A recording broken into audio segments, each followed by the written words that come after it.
catch an early morning plane and doesn't want to be here at 10 o'clock tonight. So don't ask too many questions at the end, but I'm sure he'll take some questions. So to open up, I'm just going to introduce our speaker, is Dr. Brodbeck, and he's of the Alabama Cooperative Extension System. He has a degree in forestry from Auburn and is a college professor as well as works as an extension agent all over the state, right? And his big thing is trees, and he has studied the effects of hurricanes on trees. So I'm sure you're all going to enjoy what he has to say to us tonight. So without further waste of time, I'm going to turn it over to him. Thank you for being here. Thank you. Thank you. It's a pleasure to be here. Yeah, as you said, I do have an early morning flight. You know, you schedule these things way in advance, and I schedule plane tickets, don't pay attention to my calendar, and then realize I got to talk tonight and a 6 a.m. flight out of Pensacola tomorrow. So kind of makes for a tough transition, but I love this topic. I love talking about trees and hurricanes and in that intersection. We live down here on the Gulf Coast. Hurricanes are a bit of a way of life. And so in this presentation, we're going to talk a little bit about, you know, why trees fail. So when we think about that, and so that goes into, we have a lot of large trees in Mobile, right? Especially here in the historic district. When you go home, pay attention to your trees. I tell people that a little bit of preventative management can save you a lot of money and a lot of heartache when pieces of trees or entire trees fail. Then we're going to move on and talk about what makes a more wind-resilient tree. And some of these are species related, but a lot of them are characteristics of the tree, and we'll kind of cover some of those. And then I'll move into thinking about how to design for trees, right? Some design concepts that you might consider applying. Some of them are on a landscape scale, and some of them may be more on a municipal scale, but you know, I always, with groups like this, you never know where the connections are around the community. So you can talk about that. And then I'll finish off with some of our lists, some research that was done at Florida on which species are more or less wind resilient and which species you ought to be thinking about planting here in the Mobile area. So with that, I'll jump in. And whenever I start any of my talks, I have a few introductory slides for some things that all of y'all ought to really keep in mind. And I like to point out that healthy urban forests don't happen by accident. When we drive down Government Street, that didn't happen by accident. You know, those trees were planted a long time ago. They were the right species planted in some of the right spots. And it took people with knowledge of tree care.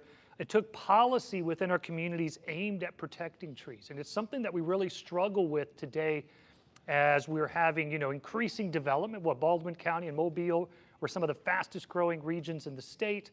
A lot of people moving in, and we need to ensure that we have the ordinances and the will of the public to ensure that we protect the resources we have. You know, if we think about just replanting, how long would it take us to get these large live oaks back? It wouldn't be within any of our lifetimes. And so it's important to have those policies, but we also need financial investment, right? We have to have the dollars to help fund those programs. They're extremely important because while it's easier to go out and plant new trees, what takes a lot of time, resources, and expertise is maintaining the resources we have. The most efficient urban forestry programs manage the resources we have rather than just destroying it through a lot of times simple ignorance, not understanding, and citizens invested in. We all know that you're all voting citizens, and so when people say trees are important, we need to invest in this. It can matter as it kind of moves up the chain of command. And so I always tell people, remember, trees are long-lived organisms, and we have a number of challenges. We've kind of touched on some of these. You know, development. Development's important. We can't stop it. It's going to grow, but there's some smart ways on how we can develop. And that might be another talk on tree preservation. But we have things like limited soil value. We have, you know, physical damage, especially with things like infill development, right? I live in Fairhope, and I constantly see small cottage replaced with the 4,000 square foot home. Used to have live oaks in the yard. Now we cut away the root systems to make room for the large house. 2 to 3 years later, we lose the tree because the root system wasn't there to sustain that big tree. And a lot of this is not having the ordinances in place and really the will, looking at how municipalities address risk And one of the things that came out is a lot of municipalities have ordinances in place, but there always isn't the will to enforce it. And so it's just something to kind of keep in mind there. One of the other challenges we have on the horizon is invasive pests and diseases, right? We're living in a globalized economy, and here we are in Mobile, right? We got, I think, what, the 9th largest port in the country, just outside of our doors. Every day there's products coming and going. Inadvertently, we get pests and diseases that come in. We have a lot of our pests that have come in through shipping. It's not going to get any better. And so when we think about it, we have plants that have come in, we've had insects. If y'all have heard of emerald ash borer, if anybody's from the Midwest, the Northeast, it is eradicating ash species from, the central and eastern United States. We had red bay ambrosia, which is taken out, swept through this area and took out our red bay species, swamp red bay. It's affecting our sassafras species. And the only reason most people are talking about it is it's impacting in a severe way the avocado industry, anything within the Lauraceae family. And so if y'all were driving around Mobile, especially like in the Delta area, 2016, 17, and you saw these dead trees in the understory, it was kind of a swamp species. It was that pest that swept through this part of the state. And so this goes on and on. We're going to get it. And so the reason I bring this up is we need to be thinking about biodiversity, right? The idea that we don't put all our eggs in one basket. When we plant trees, if we plant all of the same species over and over again, we don't well prepared for the issues when we get the next pest. And it's not a matter of if, it's a matter of when the next one. We don't know what species it's going to affect. We don't know what it's going to have, but it's going to come. And this emerald ash borer, Dan Herms up Ohio State made his. And so what I tell people is think about government street. If we had something that came in and impacted live oak. I love the new pest that it's affecting crepe myrtle. Probably one of the most planted trees. We have the crepe myrtle bark scale, right? Doesn't kill it, but makes it ugly and a maintenance problem. And so there again, thinking about diversity, and there's that old saying, 10% within the species, 20% within the genus, 30% within the family. And I tell people, there's tree selectors. If you're running out of ideas of what to plant, get on Google, type in, tree selector. It'll pop up some different ones. Texas has a good one. We're working on one in Alabama, where you can go in there and say, I need a tree that is good for full sun, small tree, and you can put in some characteristics and it spits out lists of trees. So use those and pay attention. Of course, extreme weather is nothing new to us here in Mobile, right? But it's something to be aware of, and just maybe a reminder that, nationally we get about, 7 hurricanes, 8 hurricanes per decade. And if you look at historical statistics here in Mobile gets brushed or hit by a hurricane about every 2 to 2.4 years, and we get a direct hit about every 9 years. And so that's where this idea of planting trees and maintaining our trees so they're better able to handle these high wind environments. And if you look at the idea, what's happening in our climate effects is while the number of hurricanes is not necessarily changing, the intensity certainly is. And this was a paper published by Chimp in Georgia. And you can see here that, categories 1, 2s, and 3s are a little bit not as often, but the ones that turn into category 4s and 5 are becoming more prevalent. So thinking about those bigger storms and what we can do about it. And of course, I always say, for the other folks in other parts of the state, they deal with tornadoes, and I don't have to run any stats on the number of tornadoes. So once again, thinking about how we plant and maintain our trees. And let me tell you, this has not escaped the attention of the insurance industry. And I kind of put this out there because, let me see a show of hands. How many, either can you maybe remove a limb, remove a tree, or increase your rates or threaten your rates? It's coming up. It's becoming an issue because guess what? Large trees fall, they strike homes, they're having to pay it out. And so, it's there again, we need to be aware of this. And the caveat I kind of throw out there to everybody is a lot of times the folks making these decisions in the insurance agents industry aren't professional arborists, aren't professional urban foresters. If you have somebody come in and say, remove that tree or remove all of those limbs, get a second opinion. They might be right, but get a second opinion. I see scenarios where removing one large limb can actually increase tree risk, not decrease it. And sometimes some of these large trees, if they're the right species in the right condition, might be protecting your home. And so From my understanding, with those interactions with the insurance industry, they're very positive. If an arborist gets you a letter, they agree with you. Now, be prepared. They may not agree with you. They might agree with the insurance industry and say, that tree needs to go, or that tree needs maintenance. So just a few caveats. So as I said, as I move through this presentation, I'm going to talk about beginning with why do trees fail, what makes a wind-resilient trees, a couple of design ideas, and then a few trees to consider, right? So why do trees fail? And these are kind of broad strokes, right? There's a whole lot of reasons, and a lot of times trees fail because of combinations of all of these, right? But one of the big ones we see, Peter Toller's here with the city of Mobile, we've seen this time and time again, root damage, right? A lot of us know that if you start whacking away big parts of the top of the tree, it's going to affect the tree, but guess what? When you start cutting the roots within trees, it affects the trees biologically, the ability to absorb water and dissolve minerals for growth, but it can affect them structurally and the ability to stand. I was here working in urban forestry after Hurricane Katrina, and back with the previous city forester, Ron Jackson, I drove around, and we saw a lot of trees that would hinge over and fall on house, one right after the other, between those tight spaces between streets and sidewalks where we'd had continuous damage to those root systems.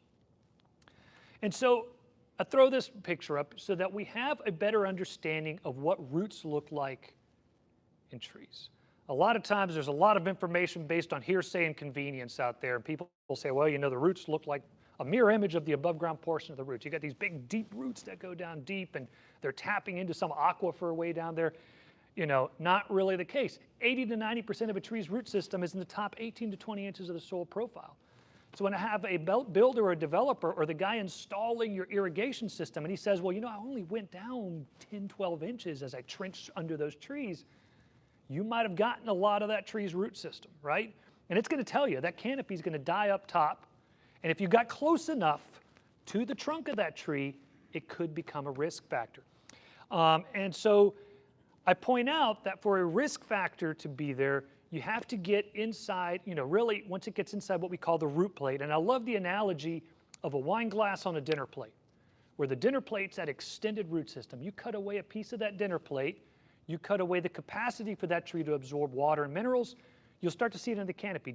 Trees die from the tips towards their center. So when you start seeing trees with dead twigs out at the top, that's normally telling me there's been some type of root damage. Now you trench away a piece of the base of that wine glass. Now we got a tree that, you know, if the wind's blowing in the right direction, depending on what roots it has on the other side, you know, you could have a tree that is of a higher risk factor and one that you ought to be paying attention to. So if you live in a new construction area, a new home, and you know that you've trenched through there because it's a driveway, a sidewalk, get it all the time. Can I cut those roots that are buckling up my driveway? You know, I tell people, well, if it's inside that dinner plate on the farther part, well, it's going to affect the tree biologically. If it's inside that root plate, it's going to affect the ability to stand. So how big is it? Depends on the diameter, right? Diameter at breast height, measured 4.5 feet off the ground. A tree of 8 inches is going to have one approximately 5 foot radius. You get into one of these big old live oaks, you know, a big 48-inch live oak, 12 feet. You got to think, when that wind blows, that's what's anchoring that tree in place. Very important when we think about it, and we see that happen all the time, right? Picture I pulled from an article in Minneapolis. They came through, repaved a sidewalk, cut a bunch of roots, and what you don't see in this, it wasn't just one tree, it was like a whole street of trees that went down. Windstorm came through, and they just went one right after the other. Like I said, we saw this after Katrina as well. The other one, this one is more subtle of what causes some trees to fail, and it's soil compaction and or fill. So think of that new construction site, the crews out there, they're parking their pickup trucks underneath the trees for 6 months, a year, however long it takes to build something. They're smashing that soil profile. Trees need air in that soil, and they need space for water. And as you crush that, a lot of those roots down deeper begin to die out. And as those roots die out, some of them will try to grow near the soil surface, and you end up with very shallow rooted trees. And so when you have very shallow rooted trees, if you have one of these storms come through where it rains for a number of hours and then we get the wind, the roots can no longer hold on to that soil, especially as that root plate starts to rot. You get a real shallow rooted tree that in the top few inches of the soil saturate, they go over. Hurricane Sally, over in Baldwin County was a perfect storm for that type of scenario. Fill is also an area. Adding soil up around the base of your trees, right? You cut and fill, you added fill, you buried that root system, water doesn't get will grow a secondary root system right up near the surface. A tree that's not, those deep roots die off, they rot, and you see those trees snap right there at ground level. So just be aware, if you've got a tree that looks like a telephone pole in the ground, you've got a problem. I want to see those buttress roots, right? That's a good sign of a tree that does not have its root system buried. Confined roots. We live in an urban city. Almost every tree is going to have some level of confined roots. But just be aware that whenever you have paved surfaces, within 10 feet of a tree, your risks are going up. It's just that think about that brace of the wine glass. Because trees doesn't have the root system radially all the way around it to handle those winds. And so certainly with those trees in tight confined areas, especially those areas where they've had repeated root damage, cutting those roots for new sidewalks, cutting those roots for new driveways, new patios, whatever it might be in tight areas, we see those root systems have a whole lot of rot and decay. And you can see that decay. A lot of times there will be the fruiting bodies of mushrooms at the base of the tree.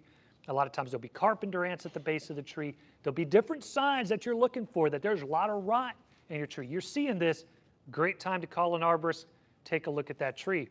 And let me tell you, don't do it when you're within the cone of probability, because I think prices go up with a lot of arborists. Coma's uncertainty, yeah, whoever said that. I got that wrong. I'm going to skip that slide for now.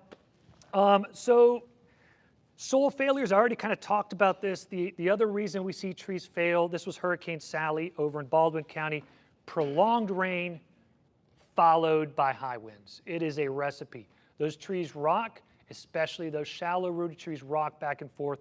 The soils turn. I can tell you at our place after Hurricane Sally, I live over in Fairhope, walked outside and there was a large pecan that had failed. And as I walked up to the base of that tree, my foot sunk almost to my knee because that soil was that loose from those trees rocking back and forth. And so it's a perfect scenario for those. That is one that you really can't manage for. It's just something that happens. But it does cause trees to fail. Of course, one of the other things that why trees fail are pre-existing damage. This is preventable from you going out there evaluating your trees on a regular basis. Things like cracks in your trees. I tell people at least once a year, and really after and certainly after a hurricane, but if you've had a really strong storm come through and really rocked your trees, go out and evaluate your trees. I just did it in my landscape and saw one of my live oaks had been hit by lightning. So you have to do it. You never know. Sometimes you're at work. But go out there and evaluate those trees. Look for cracks. In live oaks, especially those ones that have lots of branches originating from one spot, the union of those trunks, if you see cracks forming where those two trunks are pulling apart, that is a major warning sign and a big reason why we see those trees fail during storms. There's things you might consider some preventative treatments for that. In some cases, things like cabling and bracing can be done. In other cases, it might need to be removal of that tree. Cavities, large openings in the tree. Those are big rotten spots. Once that cavity starts to get a third or more of the diameter of that tree, that's going to be a major problem. But any big opening on your tree, probably needs to be evaluated. Trees with leans, right? It can be a natural lean. So a natural lean would be that the tree has grown that way because it's maybe been shaded out on the other side. But if that lean is over your house, that tree has got the right wood strength to handle it, but if the wind's from the wrong direction, it's going to have a little bit higher risk. But if it's a lean from a previous storm, that'll be a major issue. And of course, rot and decay, right? We have decay in the base of the trees. Once again, look for those mushroom conchs at the base of the tree, those honey-colored mushrooms that sprout around the base of the tree. That's armillaria. You're looking for carpenter ants, oozing wounds, anything in the tree that would signal some rot inside that tree. So here's a few pictures. Of course, dead and missing bark, perfect example. There's some, that's an Anatus fungus over here. And of course, a tree that failed in Mobile a number of years ago. The other reason we see trees fail is poor structure, right? Trees that have poor branch habits. Some of this comes out of our nurseries. Some of this we did it ourselves. Some of it is some species are just more prone to this than others. And what we're really looking for here is what we call codominant stems. Those are forked trunks.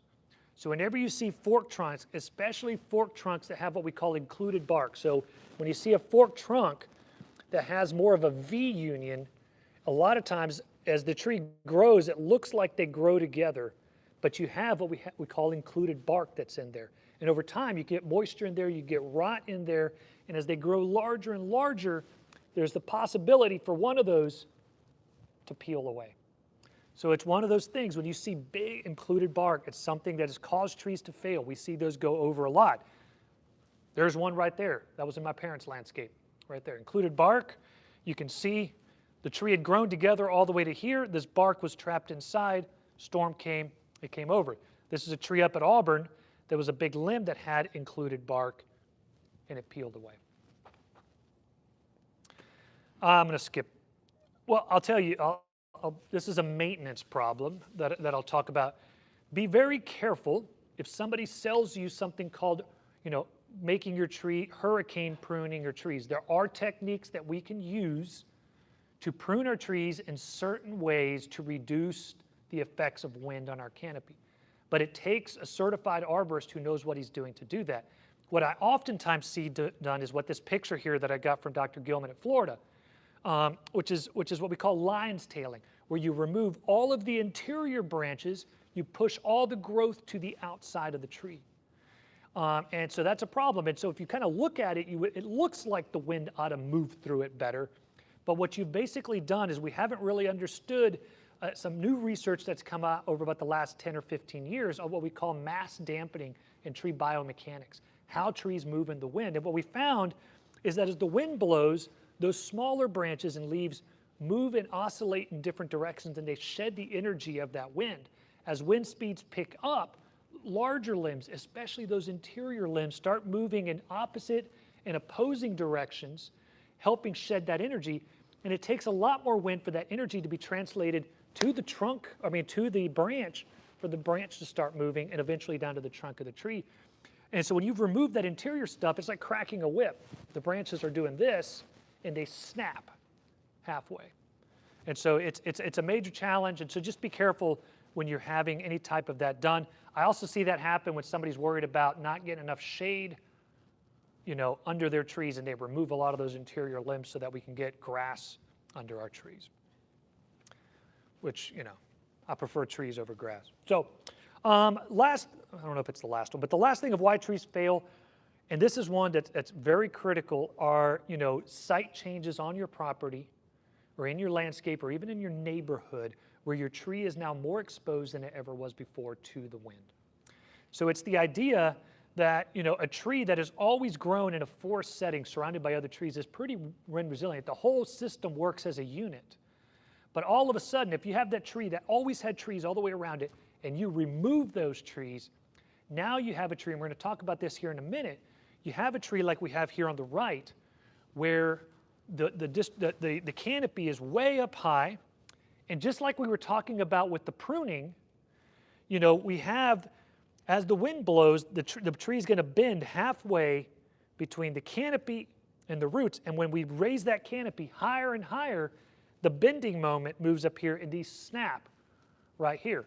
A tree that's always been open grown develops the right types of wood to handle that. But it's that tree that used to be surrounded by a bunch of trees, it's tall and spindly, and now we've opened it up because maybe it's a new subdivision, maybe your neighbors removed a bunch of trees, and now your tree's getting way more wind than it ever did before. Red flag, something to pay attention to. And we see that why trees fail. Now I'm going to flip and talk a little bit about what makes a wind-resilient tree. Some of this is going to be redundant and build on what we already talked about, but something to pay attention to, that a lot of these attributes, contribute to a tree being, wind-resilient, but on their own have limited value. It's really a combination of the species, the maintenance, and the environment that makes a wind-resilient tree. There's never one factor that makes one tree wind-resilient. And beware of rules of thumb.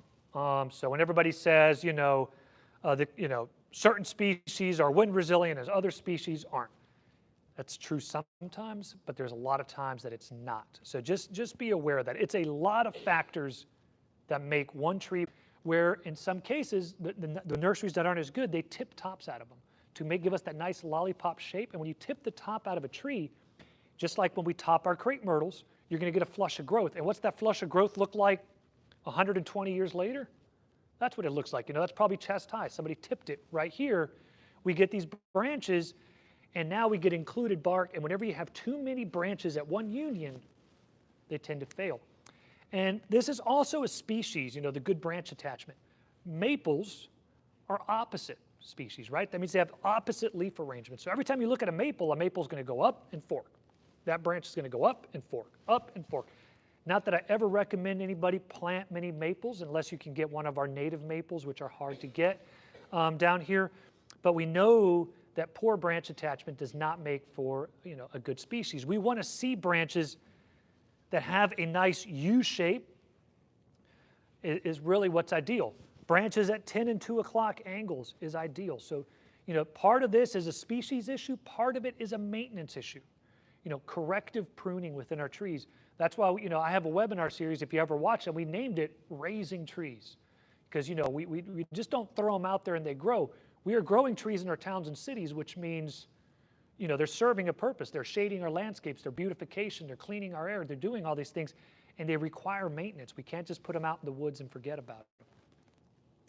I already kind of talked about this, but another thing that makes a good wind resilient trees is a high wood density, right? The stronger woods, you know, the live oak, extremely high wood density, and look at it compared to laurel oak. You know, it's not a good compartmentalizer, a much weaker wood. And look at it, yellow poplar. I love yellow poplar, just not on the Gulf Coast, or at least not in my landscape on the Gulf Coast. If you've got a large landscape and you can plant them, or if they fail, they'll just fall out in your yard. Great tree, fast growing tree, very weak wood. And so there again, comes back to multiple factors, right? Our fastest growing trees don't tend to be our most wind resilient trees. And this is really, there is no research behind this. This is anecdotal. Certain species have kind of developed the ability to shed small leaves and branches, and live oak is kind of that poster child. I know y'all have probably been here for hurricanes, and you come out afterwards, and live oaks, as those wind speeds pick up, they begin to have the small leaves blow out of them, and then your small branches blow out of them, and they're able to lose some of that wind drag so that the big limbs, the big architectural limbs aren't damaged. And so they're able to hold on to those. They make a god-awful mess. That's my landscape on the right after Hurricane Sally. You end up with tons of small limbs everywhere, but your big limbs, the important ones, are all still there. And some other trees that have a tendency to do this are, you know, live oak, sand live oak, crepe myrtle, dogwoods, sweet gums, believe it or not. Some exceptions for trees that are very highly wind tolerant but hold on to every last leaf is southern magnolia and American holly. Very wind resilient species, but they hold on to their limbs. They tend to be a little more flexible. And I think the last thing I'll talk about is on this one is low height to diameter ratio. So the idea that, you know, as you get a tree that is super tall and the canopy is way up high, it's the reason pines don't do well, right? Because that pine has that canopy way up high, and you have that bending moment really high in that tree. And that's why you look at pines after storms and they snap 16 to 20 feet up, right? Especially once you've thinned out that stand, whether it's because of development or one of our forestry practices, they tend to snap in those spots.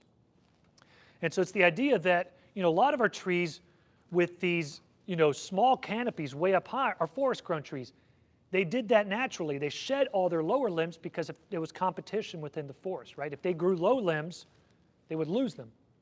You know, but an open-grown tree, you know, it's going to grow lower limbs. It's going to have an anchored lower canopy. Where we get ourselves in trouble is when we start to raise our canopies. If you're one of those homeowners, like when you pull up on your driveway, you want to see the very last brick from your street of your entire house, and you're going to raise that canopy, be cautious. You should do that slowly over a number of years to give the trees time to adjust as you change the structure of that canopy. And don't raise it too quickly. and have it look something like this, right? So just be cautious. Wind exposure, we already talked about that. So how do we design for wind? I'm going to throw out just a few design ideas to think about. The first one, I call it the Florida lesson. Plant trees in groupings. All we're doing here is we're mimicking nature, right? Trees grow in these communities of trees. We call them forests. We have them all together. They do very well in high wind environments. Where we run into trouble is when we plant one tree way over there and one tree over there, and they don't act as a system. And so, there's the idea that we're just mimicking our forests. And here's an example that Dr. Gilman had from Florida. There was a tree grouping, 5 or 6 trees planted in a grouping, big hurricane came through, and we did lose 2, but we retained 3 of those trees. If we had them by themselves, we'd probably lose them all, right? Helping those trees work as a unit, because at the end of the day, we'd like to retain some of our trees after storms, not lose everything. So think about planting in trees of 3 to 5 in a group. So think about creating larger beds, putting trees together. It's okay sometimes to plant them a little bit closer together.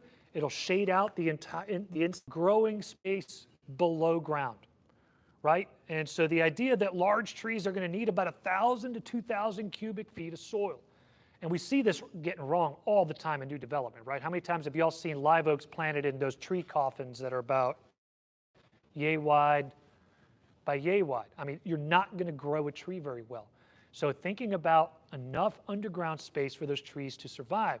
And we want to have our trees planted, and think about that tree as you get further down the road, that you want to have at least 9 to 10 feet, if you can manage it, from your sidewalks, from your patio, from any of that gray infrastructure. And if you can't, get as far away as you can, right? Don't put that small tree a foot away, forgetting that in 5 years it's going to be this big, in 10 years it's going to be this big, and then now it's lifting up our driveway, and we're having to now think about, what do I like more, my driveway or my tree? And so it's hard to have both.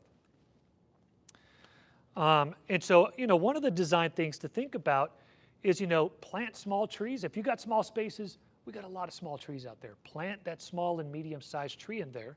It's a great concept. And a lot of times, if you want a large tree, in this scenario, rather than having put that tree here, move it on the other side, have it in your landscape. So it's one of those ideas for HOAs, right, where you have control of a whole neighborhood that's saying, putting it between the street and the sidewalk, there's just not enough space. Let's move it on the other side and have it on private property, so you have to have all the homeowners on board. You will get those canopies, right? Because a lot of our new development, it's really not going to look like Government Street. It's not going to look like Old Town Mobile. We don't have the big right-of-ways to grow those large trees anymore. Other ideas, plant large trees in the right-of-ways. One that cities might consider, and it's whether they have the space, is putting the sidewalks on the street, especially where parking is coming up, on this side, and you put the trees on the other side. Give them space to grow. And those are medium-sized trees. They're probably a little closer than they should be to that sidewalk. But sometimes within cities, you recognize that you might only be planting that tree for 20 years, not 100. From another one, from a city perspective, rather than having lots of little tree planting islands, gather them together and make 1 or 2 big ones, right? Where you can actually plant trees that might actually give somebody some shade sometime, right? So those big tree planting islands, are a great idea from kind of when we think about those parking lots. And there's some really good examples of communities and areas that have done that. And then if we're dealing with shallow soils, you probably want to plant small to medium-sized species. If you have a shallow soil, it's usually been compacted. If it's one of those soils that you can't hardly dig in it, you probably have a compacted soil. You want to be cautious about planting large species. Same is true with a really high water table. If you're down, next down in a kind of a swamp area, when you dig down a foot in your yard, you're hitting water. I would be planting either a species that likes wet feet, right? One of our swamp species, tupelo, bald cypress, pond cypress, some of those type species you might consider. And then, when we think about, this one's back to the municipalities, when we think about the conflicts that we have between trees and sidewalks, looking for alternatives other than pruning away those roots. And it's thinking about, where space permits, cutaways around that root plate, right? Or simply pouring over. Maybe our sidewalk's not, engineered straight, but maybe it has a bit of an undulation, not a tripping hazard, but a little bit of an undulation where you allow those roots when you repave it. Some other things that have been done is using things like rock dust or a fine gravel, to allow those roots to be able to grow. It's very expensive, but things like bridging over roots. There's also rubber sidewalks. There's a lot of products. The problem with these is they start getting really expensive really, really quickly. But it's something to consider, especially in some of the old historic areas where we have beautiful trees out there. So I'll conclude with some of the more wind resilient species that are out there. So the trees with the highest wind resilience, and this was a project that was done by Mary Duryea and some of her students in Florida, starting in about 2000 through about 2008 or so, where they evaluated trees after hurricanes. And the trees that had the highest wind resilience were things like American holly, right? Southern magnolia, believe it or not, blew me away. But I've watched magnolias after a lot of the storms, and as long as they don't have structural defects like, codominant stems or rot or something like that, they do really, really well. And I'll say something about magnolias. The big complaint I hear about magnolias is they're too messy. I hear that all the time. Too messy, never going to have one of those. And I tell folks, if you have a big enough landscape where you can let those canopies come down to the ground, they contain their own mess. You just blow those leaves up underneath those trees, and they do quite well. But if you're kind of limbing them up, yeah, those leaves don't decompose very quickly. Right there as well, live oak, a very high wind resilient, are cypresses, right?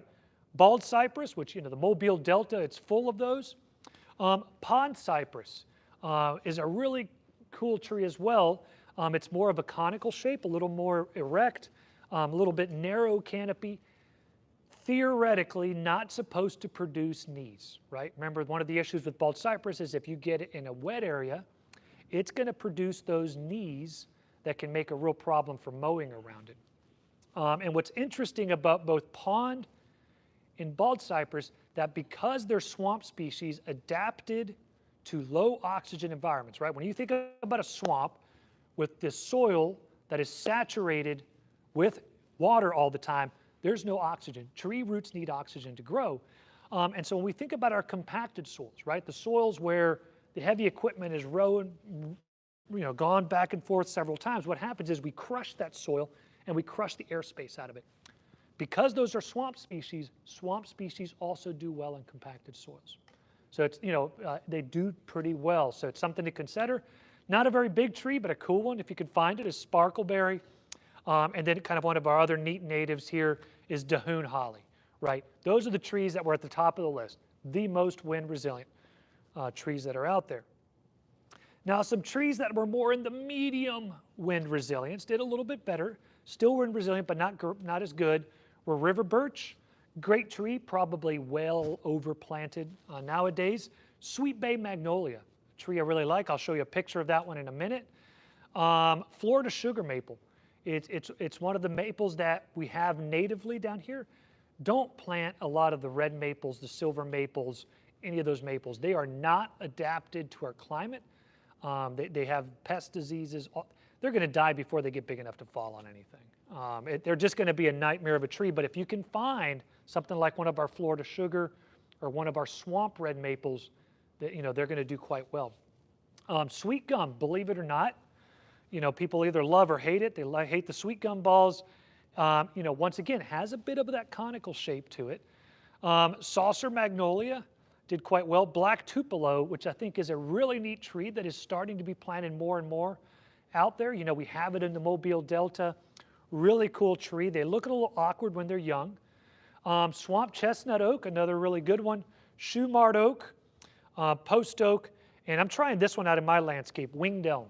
Right? I think it's a good alternative to the Chinese elms that are out there. It has a different shape. It's a little more light and feathery. than the Chinese elms, but the Chinese elms are invasive.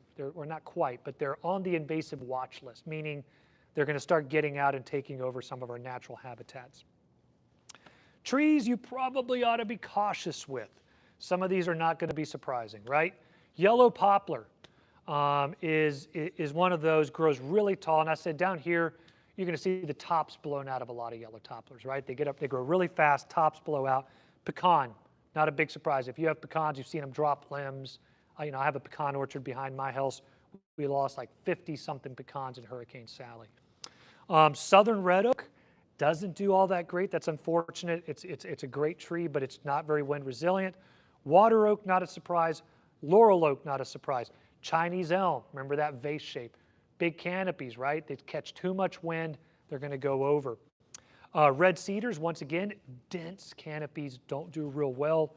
Leland cypresses, there's a whole slew of reasons why you should not plant Leland cypresses. Most of them have to do with diseases, right? If you've got a whole alleyway planted, at some point something's going to get into one side and whack out the whole thing. Weeping willow doesn't do well, and of course Bradford pear. And just a few species that I particularly like that I've kind of tried in my own landscape. Ironwood, Carpinus caroliniana, really cool, small to medium-sized tree. We call it ironwood because it's got a very distinctive bark, kind of like crepe myrtle. It kind of looks like mussel. It's also called musselwood. Kind of a beautiful, leaf arrangement and a neat little tree. If you're going to have it as a patio tree, it takes a little bit of pruning. It wants to be a shrub, and you have to kind of raise up that canopy and prune it to make it look like the one on the right. Neat species, very wind resilient. Carolina silverbell, another really cool tree, Halesia caroliniana. Beautiful flowers. Dogwoods don't do well down here. They just don't adapt to our heat. We get a lot of pests with anthracnose and borers in them. And so this tree kind of fills that same ecological gap, that understory tree with some beautiful little white flowers. So it's one that you might consider as well. Like I already talked about, winged elm, kind of a neat tree, one that you might plant if you're looking for a tree in the backyard that provides a little bit of shade. It's got a fairly light canopy, so you could probably have some turf and grass up underneath it. And then pond cypress, right? Taxodium ascendis, obviously they call it ascendis because look at the needles on it ascend, and bald cypress, are more flat and feathery, right? But really neat tree, very narrow canopies, but certainly one that I would think about planting in groupings out there. And so, and then finally, sweet bay magnolia, it's one that we're starting to see planted more and more out there. You should be able to find it in your nurseries. It's got that silvery underside. You can always see it when you're driving down the road when the wind blows, because when the leaves flip over, the underside of the leaves have a silver color to them, and has a beautiful bloom on it as well. That's really underappreciated. With that, I don't know how I did with time. 50 minutes. So thank you all very much. That is my email. If y'all ever have questions about your trees, shoot me an email. I can't always come out and look at them, but if you shoot me an email with a few pictures, I can help give you some guidance with that. And so I will be on leave next week, so you might want to wait a week so I don't come back to like 400 emails. I get enough normally, but absolutely get that email. And if you ever have any tree questions, I'm only across the bay. So with that, thank you all very much, and I'll open it up to any questions.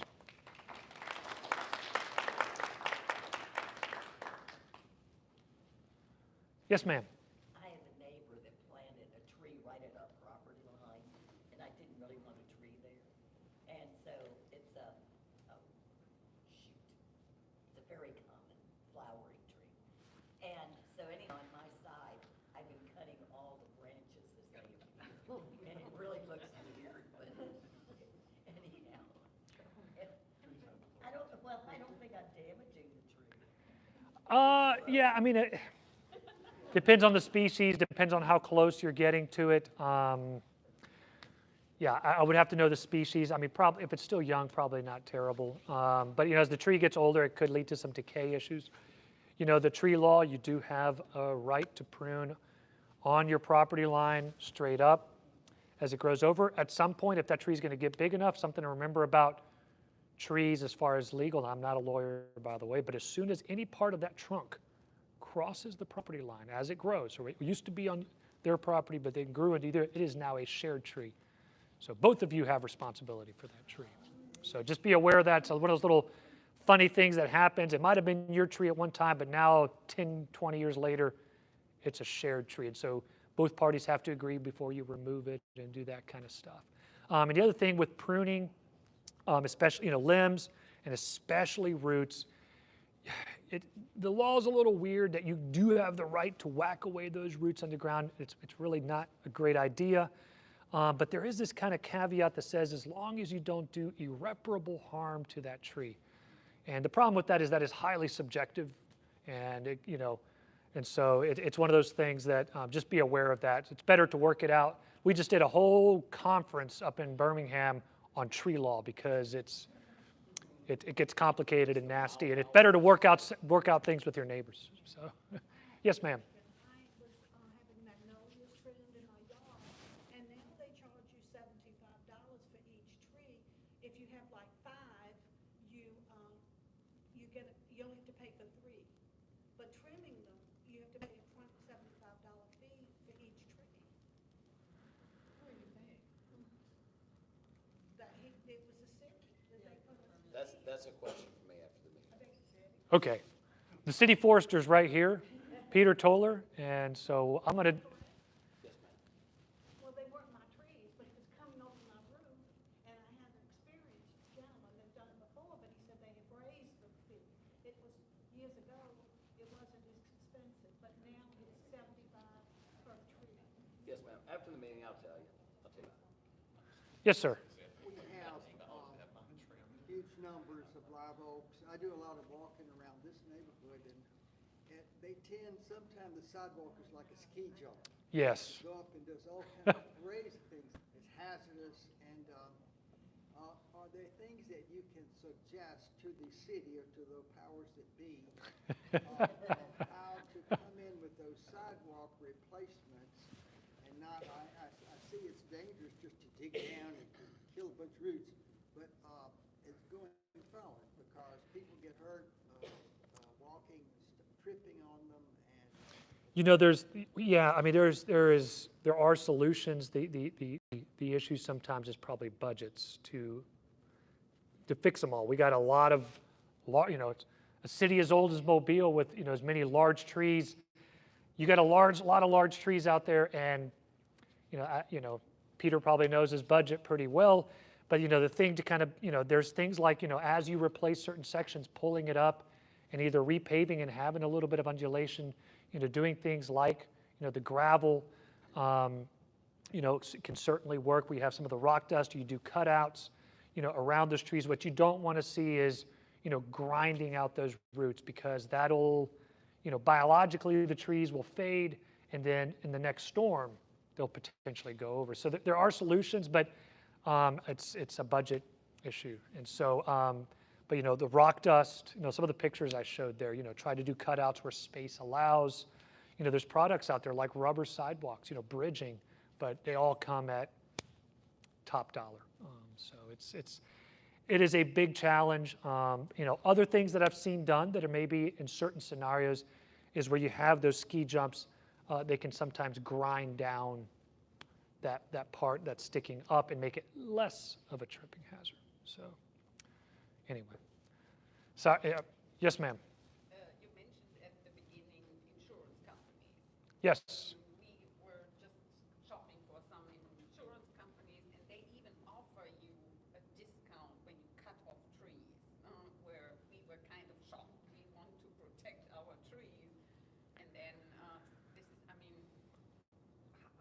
you argument towards an insurance company to maintain a tree and still have an affordable homeowner's insurance? Yeah, that is an issue. I've talked to a couple folks in the insurance industry here in Mobile, and one thing is to shop around to other providers. There's certain insurance providers that are looking into trees a lot more than others. So one thing is you might want to shop around and look at some other insurance providers.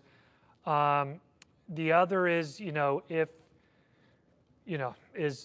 thinking about hiring a certified arborist to evaluate those trees and submitting a report from them to your insurance. I haven't heard of that for rate increases. I've heard of people doing that when there's requests for either removal and or severe trimming of certain limbs. I've heard of people hiring a certified arborist to say, no, there's no defects with this limb. Removing the limb will actually increase risk. And so it's one of the challenges. I've got a little research proposal ready to go to get funded because trying to get a sense of what's going on with this, because it's not going to get better. And I've been down here a long time, and every year it seems to get more and more challenging. And all it takes is another big storm, and these insurance providers are under a lot of pressure, and they're trying to find ways to save money, and one of them is not have trees around. So. Bo, to add on to that today, there was 2 requests that I went and looked at to where the insurance company said, cut the tree off at the edge of the roof line, not realizing that was going to increase the likelihood of the tree now to completely fail. Yeah, and that's where having a, and by the way, I've been talking a lot about certified arborists. The best way to find them, go to the website treesaregood.org. There's a Find an Arborist tab there. You type in, it's the International Society of Arboriculture who certifies arborists. You type in the United States, and then you go to Alabama, then use your zip code. For whatever reason, if you put Mobile, it doesn't bring up as complete as a list that if you use your zip code. Bo, there's a link to that in this video description if they go back and watch it, the YouTube video. Oh yeah, Peter's been recording this on YouTube, so you guys can rewatch it. So I had a question. Yes, sir. Alabama Power butchering the trees. I noticed you didn't say anything about sycamores, but there's a sycamore across the street. They used to butcher my live oak so they could gently trim the sycamore. And I've heard that from someone that the sycamore sawdust messes up the chainsaws, and it's not good to breathe the sawdust. Is that true? I'm trying to remember if sycamore's got an allergen to it, and I don't recall. It's not a very wind resilient tree. Yes, Sycamore's. it is. That one is.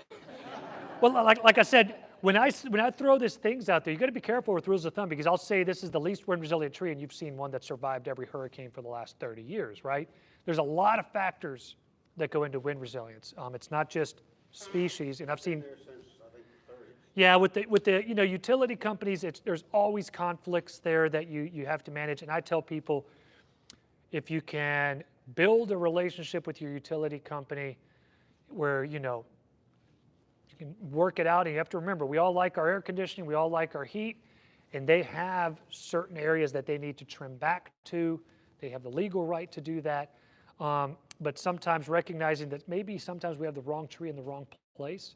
I always tell people, be very careful when you're planting new trees. Don't plant large trees under power lines. You're just setting yourself up for heartache, and the utility company setting up with the customer problem down the road. If I had come to this, I probably wouldn't have planted it. Yeah. But that was 50 years ago. That was 50 years ago. And it's a big tree now.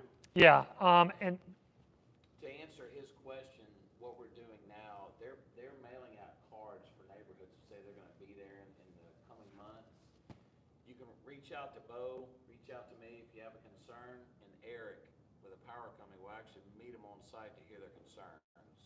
yeah, that's where reach out. I mean, they hire, Alabama Power hires certified arborists, and within, they do. And they're going to have a certified arborist. I'm trying to remember, I think I've met Eric, but they're going to have certified arborists who are overseeing. Doesn't mean the guy putting the saw in the tree is certified, but they're trying to ensure that they're pruning the trees, as best as they can. Now we have to remember with utility companies, they are managing thousands of miles of right-of-way with millions of trees, and so it gets challenging. But if you can build a relationship where they know that when I come to Mr. So-and-so, the utility company knows to call me before they prune my trees. And I've built a relationship with those guys. Asked them to quit cutting so much of it, so they left. That year, they came back 5 times. They waited till I wasn't home. 5 times, one trim. And then you were talking earlier about the one-sided trees. Yeah. What are they gonna fall on? The house? That tree's gonna fall on my house if the wind's just right. Yeah, I mean, yeah, one-sided trees, you know, if all the weight's on one side and that's the, Sycamore won't, yeah, sycamore won't. because it was gently trimmed. Yeah, yeah, you know, that's a tough scenario with the utility companies, and you know, but if we don't do it, we've all seen we lose power for weeks on end, and then we create a whole nother set of problems. And so, any other questions? Yes, ma'am. I have, my neighbor, he's got like the biggest oak tree I've ever seen in Mobile. And I don't think anything will really happen to my house with that, but I do have a big tree next to me. It's like a shedder. Every so many months it'll start shedding. Small And limbs. I'm kind of worried about that tree. I mean, is there anybody with the city that can come and look or give advice on if I should keep it or not? I've got it trimmed before and I thought it was okay, but I'm still kind of worried. Instead of putting my email up there, I should have put the city arborist, Peter Toller. We got Peter Toller with the city up here. But yeah, Peter, I don't know if you come out and look at people's trees or not, but Yeah, we do. Bo and I work together in tandem on things, and Bo was out doing more, checking things. We're busy these days, but it's okay. Reach out. We'll be glad to work out an appointment with you. Okay. Yep. And I call, what department is this? Arborist? Email Bo and he'll get you my Oh, okay. shoot me an email and then I'll forward it over to Peter. So. You guys get licensed to cut these trees, but are there any requirements of their knowledge level with what they're cutting? Currently with the city, no, but that's on my dream list to make sure it gets done. Yeah, and that's why. Don't rely on them to know what they're doing then. You talking about with a power company or just a private company? These guys trimming trees in the neighborhoods. It's just like Bo said, check for ISA certification. So the International Society of Arboriculture has a certified arborist credential, which basically somebody has to have a certain number of years in the industry, and they have to pass a knowledge exam that shows knowledge in tree pruning, soils. It's a whole list of things. And so at least with somebody that has a certified arborist credential, you're getting somebody with a pretty good base knowledge there. And then within that, there's board certified master arborists, and there's tree risk assessment qualifications. So you can start looking, but go to treesaregood.org, and those companies that come up there are certified arborists, as opposed to just, your yellow pages. You don't know who you're getting. They might be self-taught and be good, but you just don't know until it's too late, maybe. Our time is kind of running short. Let's thank. Well, thank you all very much, and yeah, send me an email if I can be of service.